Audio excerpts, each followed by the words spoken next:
internet, and today's video is going to be another book opinion, those videos in which I tell you my opinion on a book, and today is going to be Red Rising by Pierce Brown. This is the first in a trilogy, which isn't going to be a trilogy anymore, but for the sake of ease, I'm still calling it a trilogy. This is a dystopian sci-fi book, and it was pretty interesting. I think this is going to go on my books as a Daughter of Smoke and Bone type book for me.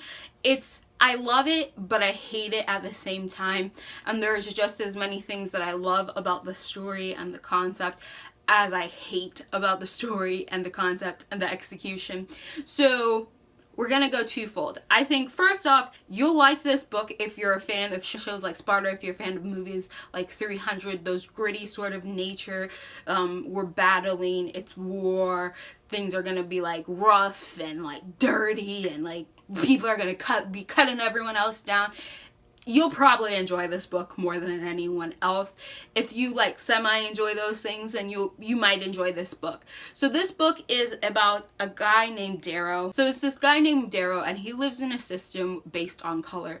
So there's different ranks of people based on color, and one of the lowest or the lowest people in that rank are Reds, and he is a Red. And the jobs of the Red is like physical sort of slave labor, where they are to mine this special substance that is needed all across the galaxy and all these different colonies. And the top of the pyramid is golds, and they are the ones in control of everything and all of this stuff. And they have physical differences that distinguish each color from another. Like, you are born and you are made into that color, and that's what you will be forever. There's no like climbing up the social ladder here. So Darrow ends up becoming a gold once he joins this revolution called the Revolution of Mars. Like the Mars clique, or like it's something to do with Mars. It's like a revolution guerrilla sort of tactics organization, and he does this after his wife is killed, and he's like, I don't know what to live for. This organization takes him in and is like, you're gonna go undercover as a gold, you're going to become a gold, we're going to do all these engineerings on you, make you a gold, you'll go into the school that the golds send their children, and you will slowly make your way up the social ladder until you are the goldest gold, or what they like to call an iron gold, which means like you have a lot of grit and substance. You're like the best gold that there is. So his goal is to get into this system, go to school with the other golds that are his age, and slowly climb up this social ladder until he is one of the most powerful golds and can overthrow the whole system. So this first book talks about his transition from being a Red to being a gold, but being a Red in a gold's body, and how he has to deal with learning that some golds are people too. Like, he realizes there's a distinction between how these people are being treated, but just because you're a gold doesn't mean you necessarily evil. You are a product of your environment as much as any other person. And we first start off like we go to school and we see them at the academy here, and that's where most of this book takes place, is where the golds are separated into different little clans that are called after Greco-Roman gods. So he is organized into Mars, and there's this whole little battle of like this play battle conquering that you have to do to prove yourself as like a powerful gold. So most of the story takes place there. Now, I read this one on audiobook, and I honestly think this is like a Daughter of Smoke and Bones. If I didn't have the audiobook, I might not have finished this book. So I like the audiobook, but it does have an accent to it. I don't know what accent the voice actor is using for the purpose of giving you the feel of the environment that these people are in, but it might be harder. I've heard for some people it's harder to listen to. I honestly didn't have a problem, and I was listening to it on double time. So audiobook may or may not be something that you personally want to invest in when it comes to this particular book. I can't give you any advice there either way. However, there was like points in this book that I didn't like, and it was points where I have a problem when I think a character is being dumb, like obviously dumb, like there are clearly other choices, and that character has been told to me to be a very smart, very intelligent person, so I don't see why they're making the obvious mistake of a choice.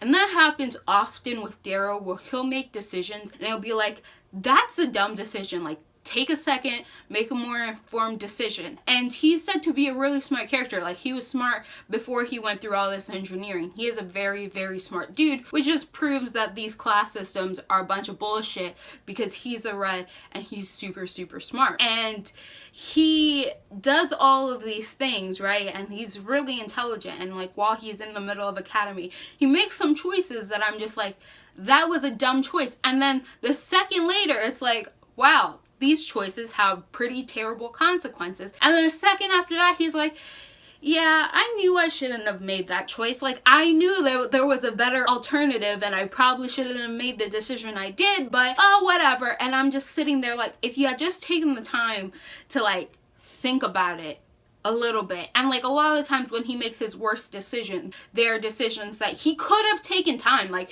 these weren't like in the midst of an instant where you don't have any time to think. Like, he had a little bit of time that he could have been like, give me like an hour and let me think this over. But he didn't, and it causes him a lot of problems. So I kept getting frustrated because a lot of the issues that he has to deal with are sort of his own making sometimes, and I'm just like, if you were little more thoughtful with some of your decision making, then it would have been better. And like, there are plenty of things that are out of his control that he had like no reign over, that happens to him and kind of like messes with his plans. But I think that was one of the biggest issues I had, was just listening to Darrow sometimes, because I was just like, kid, get it together. I don't got time.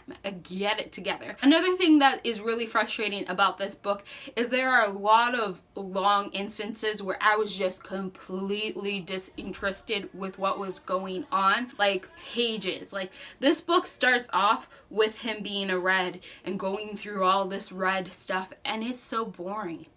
It is so boring. Like, you need it to understand the world, but it was so boring. Like, it was just a bunch of exposition of stuff, and I was just like, oh my god, get it over with. Fight something. Get to the main story. Get to the part that I'm going to enjoy. And again, like, if I didn't have the audiobook, I might have not made it through the series, because there was just so many like large chunks of that where I was just like, this is really boring. I don't want to do it.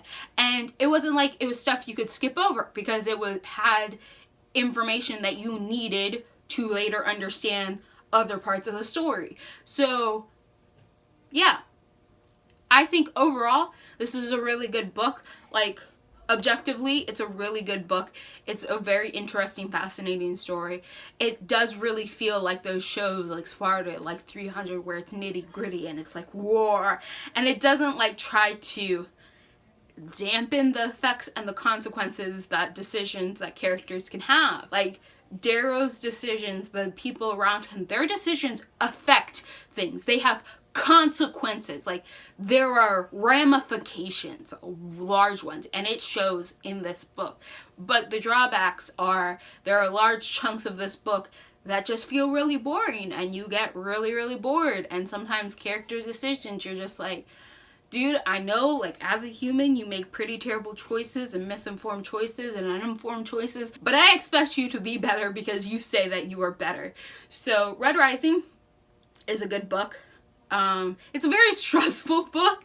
Like, if you're easily stressed out, like, for your characters, and if things will go right or wrong, then maybe not this book, because this is definitely a book of consequences. Like, you're kind of sure that the character that you love may make it out of it. Like, you're like, oh, they wouldn't kill off this character, but there is a little thing in the back of your head, like, that character could totally die any second. Like, there are real consequences that happen in this world, so it's very stressful sometimes when you're reading it. But I would say, give it a shot. I don't think that this is, honestly, I don't think this book is really anyone's thing. Like, it's not a thing for people, but it is a thing that you could enjoy potentially. I don't think, like, maybe there's some people, like those people who are honestly love like Troy, love 300, love Sparta, they would love this book. But for everyone else who aren't in love with those things, you'll probably enjoy yourself, but not like some parts of this book. It's a toss-up. Depends on the person whether or not you would like this book. Tell me how you feel about dystopians. Do you guys like dystopians? I didn't really fully realize this was a dystopian until somebody, like, I kept hearing, oh, that's a dystopian, and I was like, oh, cool, because usually when I think of dystopian, I think of, like, Hunger Games and Divergent, and I didn't like either of those overly much, so, like, I forget what dystopian means sometimes. So, like, tell me down below, are you a fan of dystopians, and what type of dystopians are you a fan of? If you like what you're seeing here and you want to continue to see more, click all those bunny buttons down below, and goodbye, internet.